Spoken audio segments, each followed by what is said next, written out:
Hi everyone, my name is Dr. Tabish Jamal, and I just wanted to quickly share my MRCP Part 2 preparation journey with you all. I just completed my Part 2 in March, right? And I successfully passed my MRCP Part 2. So first of all, I would like to say that yes, it's a tough exam, no doubt about it, but with the right plan, it's definitely doable. For me, I focused on consistently daily studying. I used a mix of textbook, specifically the past medicine textbook, as well as Dr. AHAD'S MRCP syndrome Pearl notes. But honestly, question banks and clinical scenarios were my main tools, which I focused on after going through all the Pearl notes which Dr. Ahad provided me through the MRCP syndrome.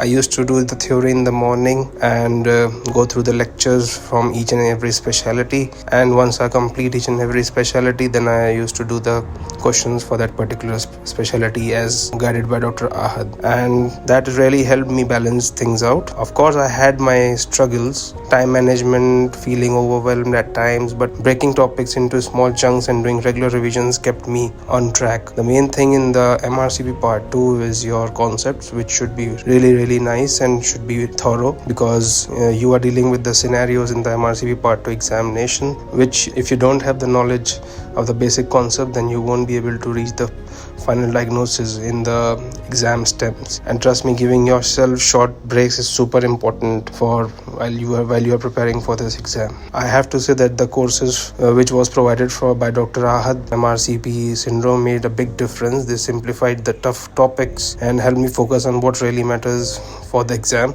My top tips for this exam would be to stay consistent with your study plan. Stick to a few good resources like Past Medicine, PASTEST and BMJ, and specifically the Pearl notes which Dr. Ahad has provided me, and you don't have to go anywhere else for reading the theory, and practice as many questions as you can, and most importantly, believe in yourself and you will get through it. So good luck to everyone preparing for the MRCP Part 2, and that's what my journey was when I was preparing. Thank you so much.